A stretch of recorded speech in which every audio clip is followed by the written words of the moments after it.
Now let's get into your reading and see what's going on here.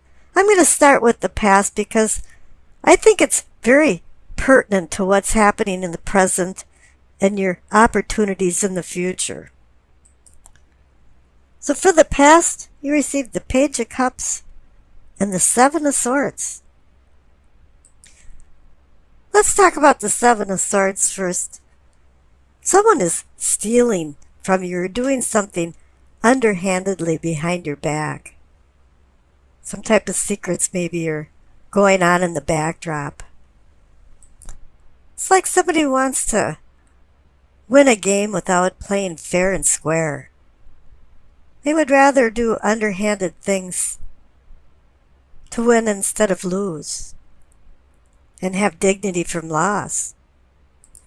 But you're diplomatic enough and wise enough to outsmart the sly fox, but you haven't been acting like that in the past because you received the Page of Cups. And he's very immature in his actions and his emotions. And normally he's a little too busy being depressed from unrequited love or falling head over heels in love. Love is his aim and fantasies are his game. And the spiritual world is his plane. He's an idealist, a sentimentalist, and an unrealistic dreamer. And he's usually wearing rose-colored glasses and not seeing things for what they really are. And maybe somebody is stealing from you, but when I see the Seven of Swords, it's normally somebody stealing your emotions. They're the emotional vampire that's sucking you dry. And then again, the Page of Cups can bring news and messages. But sometimes he's more of a gossiper and has an overactive imagination about how he assimilates things. Now down in the base of your spine for sourcing and urgings, you receive the Star and Temperance. Two major arcana cards. The Star is about hope and healing. Whatever happened with the Seven of Swords, and you overlooking things because you're a little too busy with your emotions with the Page of Cups, has made you now want to go into a healing mode. I think the Temperance has woke you up a little bit, and now you're looking at reality. And you're starting to moderate where the Page of Cups was going off the chart. And the Star is more of the grounding force here. It's having you find your position in your little microcosm and on the earth. And the Star also has you find your position relative to the celestial stars that are constant and fixed. This is a time for you to review where you've been, what you're doing right now, and where you want to go, and what's your purpose in life, and what will make you happy. And this is reinforced by the pelvic and sacrum for awakening and arousing. Receive the Two of Pentacles. Any two is a decision card. Balance, partnership. It's time to make some decisions, and you're juggling these decisions around, and it's time not to drop the ball while you're juggling. But the clarification card is the Eight of Wands, the card of sudden change, or maybe it's just sudden decision. But the Eight of Wands can also be a message or some type of news. And that can be connected to the Page of Cups too. So it seems like you've been juggling some ideas around and you haven't been quite sure of what to do, but maybe the universe is making the decision for you, and very quickly. Now up above in your solar plexus, you receive the Ten of Pentacles, the card of contentment and satisfaction. It's usually considered the retirement card where you have the luxury of comforts, but Not all of us are in retirement age, and it just says you are content and satisfied. You might not have all the luxuries, but you have enough that make you comfortable. And the clarification card is the Six of Wands. It's saying that you are a victor in some type of contest or competition, and you're doing your honor lap, or you're being recognized for your accomplishments. But gravity always pushes you back down to earth, and it's time for you to humble yourself and go back to your regularly scheduled program. It's time to take on more responsibilities, because the center card for the heart of the matter is the King of Swords. He makes rules and regulations, verbal and written, for civility. He makes structure and organization. All of a sudden, you're taking control of your life. You had to make some decisions, and I think now the King of Swords is making these decisions for you. He's standing behind and watching your back. Now the clarification card is the Six of Swords. And it's a moving on card. It's going from tumultuous waters to more tranquil waters. And this has the same theme as down there in the throat for communicating and teachings. Receive the Chariot. He's about moving forward. The whole card is about motion. And it's also about self-control. The Chariot card has the military guise to it to remind you that it's about discipline and regulating your willpower. He wants you to be victorious and by overcoming your oppositions. It really is about opposing forces. The Hanson Roberts card really hit it on the nail when they put the yin and yang symbol on the front of his chariot. So it wants to remind you to have self-control versus lack of control. Don't get drawn into the Dr. Jekyll and Mr. Hyde syndrome, because all it's going to do is hinder your progress. But I don't know if that's the problem here, because the clarification card is the Nine of Cups, the Wish card.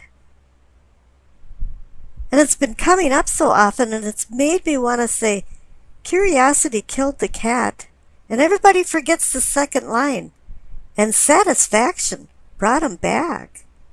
And the Nine of Cups is about satisfaction, contentment, happiness. And this contentment is reinforced by the card up in the third eye for seeing and envisioning as the Empress. She's the Mother Earth, the Alamata, the nourishing mother of all, and symbolizes fertility and creation, love.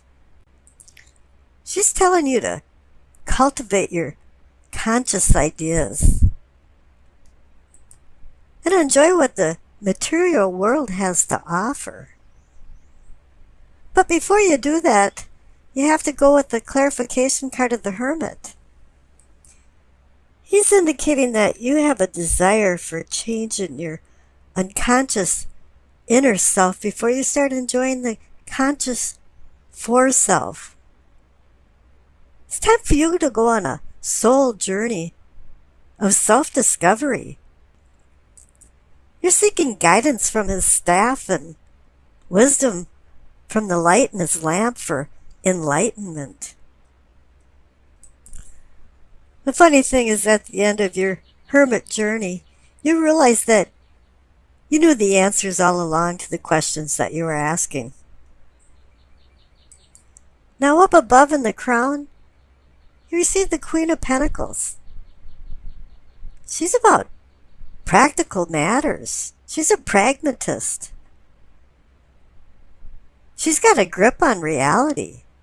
And this is good because the clarification card is justice. And when justice shows up in a spread, it normally means something's been out of balance. Now with the Queen's practical stature, she's the one that can put things back into balance and into equilibrium. And perhaps whoever's been stealing from you down there with the Seven of Swords is going to receive the sort of accountability from justice. Now, justice can also be about legal matters, contracts, negotiations, agreements that typically are going your way. But whatever it is, your past actions are connected to your present state of affairs. Now, we've discussed the past, so let's skip over to the future.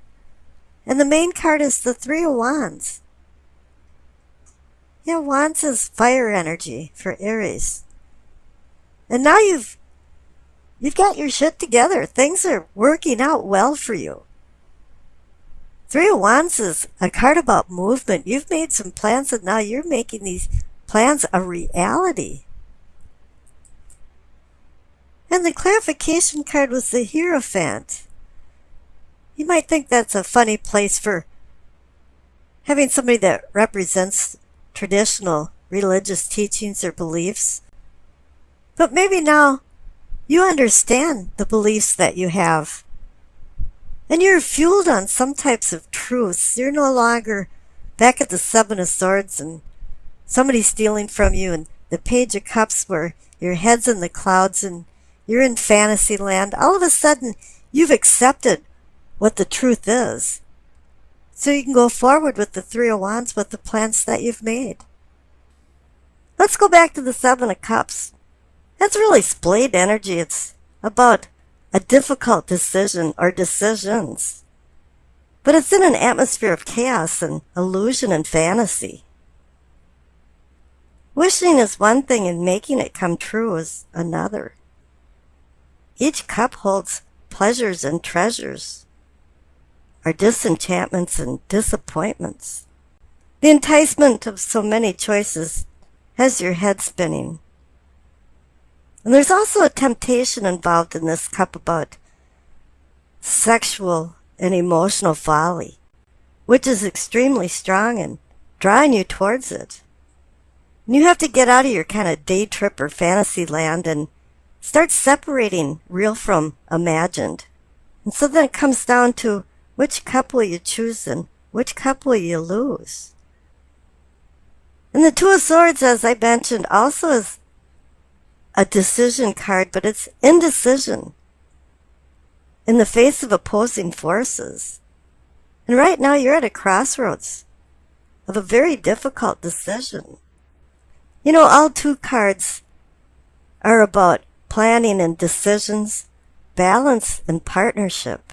And in this instance, confusion has set in and you don't know which way to turn. There's challenges and obstacles laying ahead and it's discouraging, even for those with a strong disposition.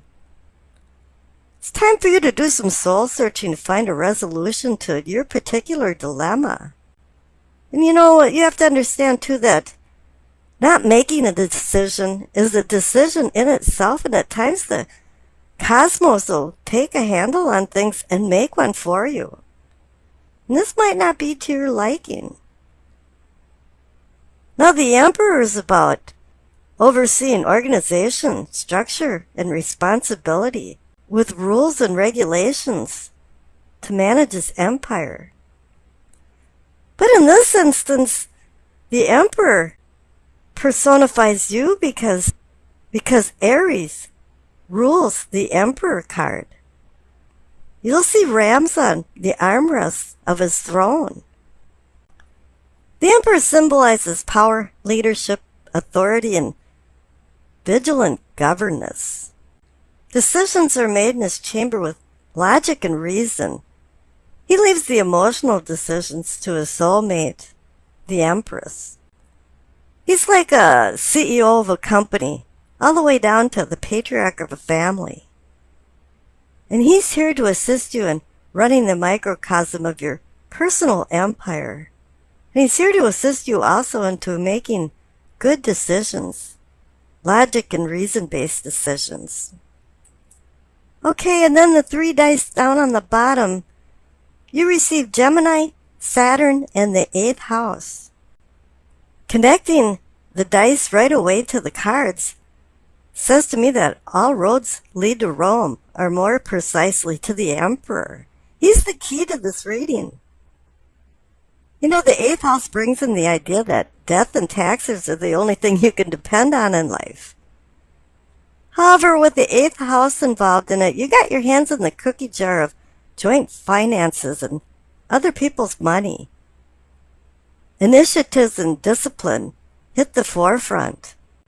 The combination of the cards above and the dice indicate that you will find new and exciting ways of conducting old mundane business into prospering new business affairs. That is if you're not turned off by listening to other people's opinions and indulging in self-justification to sway personal interests into your favor. Then all bets are off. Diplomacy can be really sweet and also your ticket to success. Although solutions to pending problems must be based on the value of your product or the usefulness of your service. Intellect will be strong with heavy emphasis on details of legal contracts and agreements as well as the sciences for some reason. Candid words conveyed to you are spoken by you, set the stage for establishing priorities. Disturbing dreams bring spiritual insight from astral projection encounters.